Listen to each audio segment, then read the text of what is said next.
किस्मत में लिखा है इसलिए तुम्हें पीट रहे, नहीं, इनकी नीयत खराब है। अगर तुम्हें पीट नहीं आ रहा तो इनका हाथ पकड़ो, इनसे पूछो कि भाई क्यों पीट रहे हो, और तब भी ना माने तो हाथ तोड़ दो। सिर्फ गांव में है जातिवाद, यूनिवर्सिटी में भी है जातिवाद, शिक्षा के हर संस्थान में जातिवाद है। अभी आपने देखा मोदी नगर का एक प्रधानाचार्य क्या कह रहा है, तू चमार का है तो तेरे से तो मैं ज्यादा फीस वसूलूंगा, जितने भी चमार है सबको सस्पेंड करूंगा ना।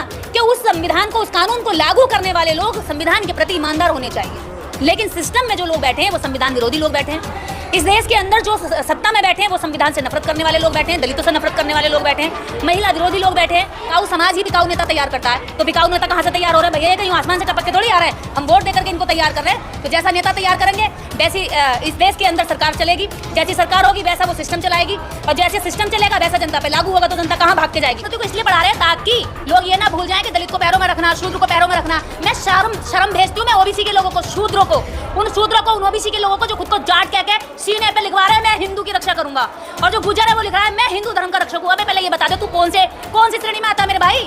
तू शूद्र में आता है, तू पैरों में आता है, तू उनके धर्म ग्रंथों में नीच आता है, और तू धर्म की रक्षा करने चल रहा है। क्षत्रिय मानता है। अरे वो मैं बता रही हूँ ना, अरे जिसको क्षत्रिय भी कई प्रकार के होते हैं। एक क्षत्रिय वो जिनको झुंझुना थमा दिया गया है, एक क्षत्रिय वो जो वास्तव में क्षत्रिय है। तो जो वास्तव वाले क्षत्रिय हैं, झुंझुना थमाए वाले क्षत्रियों को लातों में रखते हैं। अपनी सुधार करो, अपने बच्चों को पाखंडवाद से निकालो, अपनी औरतों को बाबाओं के, पंडितों के और पुजारियों के जाल से निकालो, अपने बाप को पिंडदान खिलाने की बजाय उसे जीते जी रोटी देना सीखिए। अंदर एक एक एमएलए एक एक कॉलेज खोल सकता है, और एक एक एमपी 4-4 डिग्री कॉलेज और यूनिवर्सिटी चला सकता है, लेकिन एक ने भी कहीं ना कॉलेज खोला, ना इंटर कॉलेज खोला, ना यूनिवर्सिटी खोली। हाँ, मंदिरों में चंदा जरूर देते हैं टाइल्स लगाने के लिए, मंदिरों की चोटी ऊंची करने को जरूर चंदा देते हैं ये हरामखोर, जिनके पैरों में फटी चप्पलें थी आज नेता बन गए। तो आज इन लोगों को ये देखना चाहिए, हालांकि कुछ अच्छे लोग हैं जो कर भी रहे हैं, उनके चक्कर में वो भी पिसने पर ये संख्या बढ़नी चाहिए।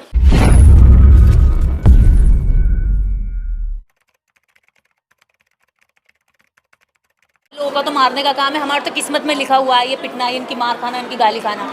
लेकिन अब क्या है, संविधान के बाद में लोगों को ये समझ में आ रहा है कि ये मार खाना, इनसे पिटना, ये जो हमारे साथ अत्याचार करते हैं, ये हमारी किस्मत नहीं है, ये ऊपर हमारे कर्मों में लिखा हुआ नहीं है, बल्कि ये इनकी बुरी नीयत है।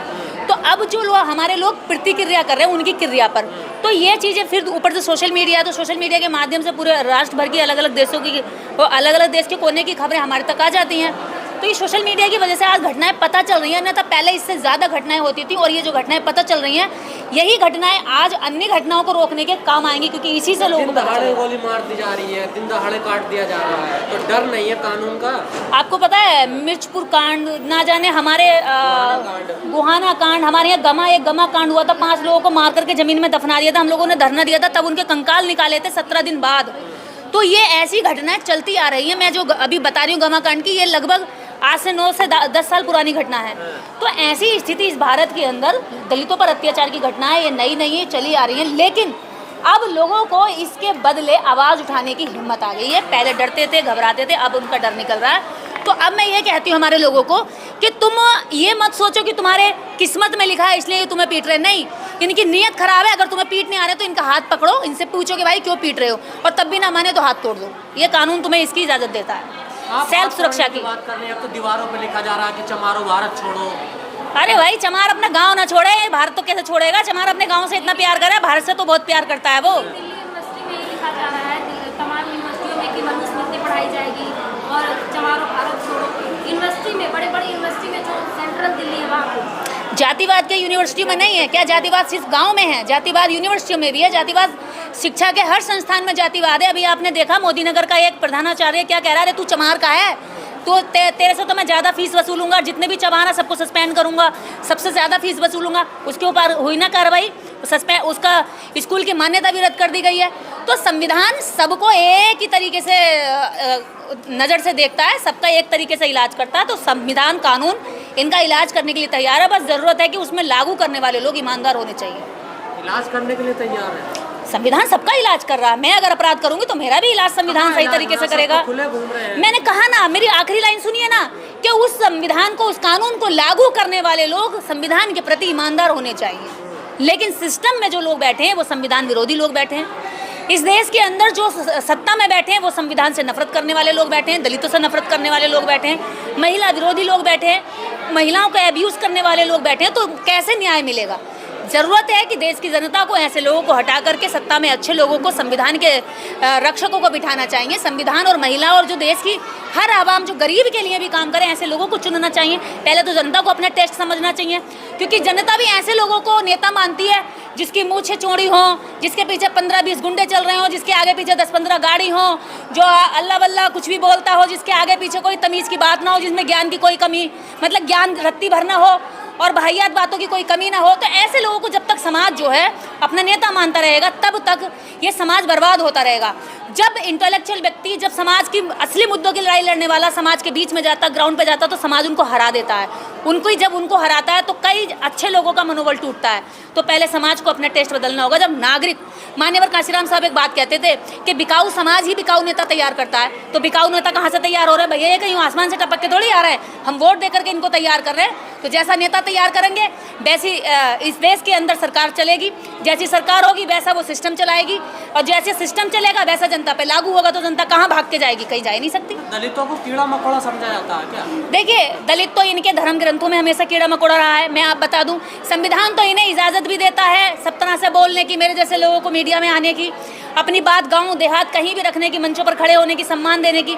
जो धर्म ग्रंथ है वो तो कहते हैं कि सांप को भी आप जो है घर में पाल सकते हो, लेकिन दलित को घर में नहीं घुसा सकते, अछूत को घर में नहीं घुसा सकते। तो ऐसी घृणा सोच, जो चींटियों को भी दाना खिलाता है, जो कौवों को भी भोजन कराता है, जो बंदरों को भी चने नहीं चबाता है, जो छुछुंदर को भी कुछ ना कुछ मान लेता होगा, मौसा मौसी जो भी होगा, लेकिन दलित को रिश्तेदार बनाने के लिए तैयार नहीं है। तो यही इनकी जातिवादी सोच है, यही इनके धर्म ग्रंथों की पूजनीय सोच है, जिसको ये सुरक्षित रखते हैं। जिस मनुस्मृति का आप लोग विरोध करते हैं, बाबा साहब ने भी उसको जलवाया था, उसी मनुस्मृति को पढ़ाने की बात हो रही है दिल्ली विश्वविद्यालय। तो ऐसी मनुस्मृति को इसलिए पढ़ा रहे हैं ताकि लोग ये ना भूल जाएं कि दलित को पैरों में रखना, शूद्र को पैरों में रखना। मैं शर्म भेजती हूँ मैं ओबीसी के लोगों को, शूद्रों को, उन शूद्रों को, उन ओबीसी के लोगों को जो खुद को जाट कह के सीने पे लिखवा रहे हैं मैं हिंदू की रक्षा करूंगा, और जो गुजर है वो लिख रहा है मैं हिंदू धर्म का रक्षक हूँ। अबे पहले ये बता दे तू कौन सी श्रेणी में आता है मेरे भाई?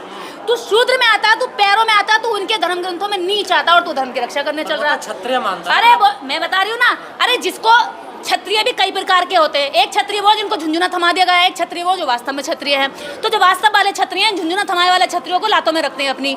तो ऐसे लोगों को पहले अपनी जगह पहचान करनी चाहिए कि भाई तुम शूद्र किस जगह से पैदा हुए हो। ब्रह्मा के पैरों से होने वाला शूद्र कहता मैं धर्म की रक्षा करूंगा। अरे भाई पहले अपने अधिकारों की रक्षा कर ले। ओबीसी की बैकलॉग नहीं भरी जाती, ओबीसी का आरक्षण पर लगातार कुठाराघात हो रहा है, और जनसंख्या काउंटिंग नहीं हो रही है, और तुम्हारी सबसे पहले मंडल कमीशन की रिपोर्ट आज तक लागू नहीं हुई है।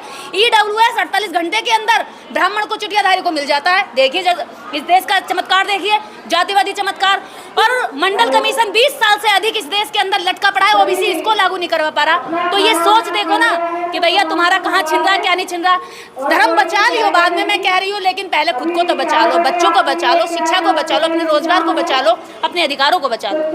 पिछड़े तो क्या कोई दिक्कत नहीं है ना, उन्हें तो लड़ाई तो आप लोग। मैंने कहा ना, पिछड़ों को दिक्कत जब होगी जब उन्हें समझ में आएगी। हमें तो समझ में आ रही है इसलिए हम लड़ रहे हैं, जब पिछड़ों को समझ में आएगी तो वो भी लड़ेंगे। कुछ पिछड़े लड़ भी रहे बेचारे, वो हिम्मत लगा रहे हैं, जोर लगा रहे हैं, लेकिन वो पिछड़े जो नहीं समझ रहे हैं वो उन पिछड़ों की भी टांग खींच रहे हैं। न्याय कैसे मिलेगा दलितों को? न्याय मिलेगा संविधान को समझकर, संविधान के अधिकारों को पढ़कर और अपने अधिकारों के रास्ते पर चलकर। क्योंकि इस सरकार में जब आप लोगों ने गलत लोग बिठाए तब आपके अधिकारों पर कुठाराघात हुआ है। अपने नेताओं को सही चुनो, अपने धर्म को सही चुनो, अपनी सामाजिक व्यवस्था को सुधार करो, अपने बच्चों को पाखंडवाद से निकालो, अपनी औरतों को बाबाओं के, पंडितों के और पुजारियों के जाल से निकालो, अपने बाप को पिंडदान खिलाने के बजाय उसे जीते जी रोटी देना सीख लो। धन्यवाद। पर संविधान को तो बदलने की बात हो रही है ना। संविधान इनके बस की नहीं है बदलना, और संविधान इनको उल्टा बदल के रख देगा। अभी देखना 2024 के चुनाव में भी इनको झटका दे दिया संविधान ने, जनता ने, और अगले चुनाव में इनको झटका मिलता जाएगा। ये संविधान को जो बदलने की बात करेगा, संविधान उसको बदल के रख देगा। ये संविधान का सत्य और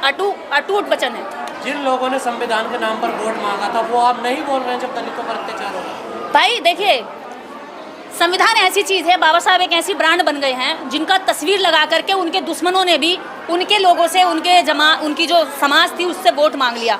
मतलब उनकी तस्वीर दिखा करके उनसे वोट ले लिया। आप देखोगे ना, फेयर लवली का एक ऐड होता है, गोरी लड़की दिखाते हैं और कहते हैं कि भाई फेयर लवली लगाने से लड़की गोरी हो जाती है। लेकिन काले, इस देश की सारी काली लड़कियां आज तक काली ही रह गई, क्यों नहीं हुई गोरी? ऐसे ही है कि जितने ने लोगों ने दिखाया कि भाई संविधान देख लो और हमें वोट दे दो, तो वो लोग अंदर से दिल के काले हैं। वो उन लोगों को ना तो कोई फेयर लवली क्रीम उनका मन धो सकती है, ना कोई वॉशिंग पाउडर उनके मन को, जो मन में जातिवाद बैठा है वो धो सकता है, चाहे कांग्रेस हो चाहे बीजेपी हो। वोट का सिर्फ स्वार्थ और लाभ लेना चाहते हैं, बाकी दलितों के लिए कहीं कुछ करने वाले नहीं है। आप देखेंगे जहां कांग्रेस की सरकार है वहां भी दलितों पर अत्याचार हो रहा, जहाँ बीजेपी की सरकार है वहाँ भी दलितों पर बराबर अत्याचार हो रहा। बोलता कोई नहीं है, मुंह कोई नहीं खोलता है, क्योंकि कहते हैं ना जिसकी ना फटी पैर विवाही वो का जाने पीर पर आई। तो पैर विवाही तो दलितों की फट रही है ना भाई, तो पैर विवाही दलितों की फट रही है, पीर हमारी है तो दत्त तो हम ही जानेंगे ना। तुम काहे जानोगे भाई, तुम काहे जानोगे? चांदी की चम्मच में खाने वाले लोग कहाँ जानेंगे किसी की पैर फटी विवाही की? तो उस दर्द को तुम तब जानोगे जब तुम सड़कों पे आओगे, जब तुम उनके दर्द में जियोगे। तो दिखावा जो है सामने आ जाता है। हमारा जो भला कर सकते हैं, हमारी विचारधारा के, हमारे विचारधारा के नेता कर सकते हैं, हमारे बाबा साहेब का मिशन कर सकता है। उस पर चलकर जो जितने नेता पार्टियों के पिट्ठू बने बैठे, पपेट बने बैठे, चाटुकार बने बैठे, अगर इनमें मिशन आ जाए ना तो इस देश के अंदर एक एक एमएलए एक एक कॉलेज खोल सकता है और एक एक एमपी 4-4 डिग्री कॉलेज और यूनिवर्सिटी चला सकता है।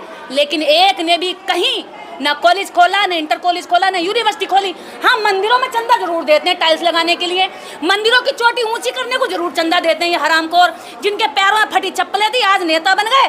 तो आज इन लोगों को ये देखना चाहिए, हालांकि कुछ अच्छे लोग हैं जो कर भी रहे हैं, उनके चक्कर में वो भी पिसने, पर ये संख्या बढ़नी चाहिए। तो मैं अपने एमएलए एमपी से हाथ जोड़ कर विनती करती हूँ, जो बाबा साहेब डॉक्टर अम्बेडकर ने पूना पैक्ट पूरे समाज के समझौते के तहत तुम्हें रिजर्व कुर्सियां मिली थी, इन कुर्सियों की वैल्यू समझो। तुम एक एक कॉलेज, एक एक इंटर कॉलेज, एक एक यूनिवर्सिटी चला सकते हो, तुम एक एक चैनल अपना खोल सकते हो, लेकिन तुम्हारे बहुजन समाज के इतने मीडिया के चैनल चल रहे हैं, किसी एक बच्चे को तुम 1000 रुपये से कैमरा खरीदने में हेल्प नहीं कर सकते।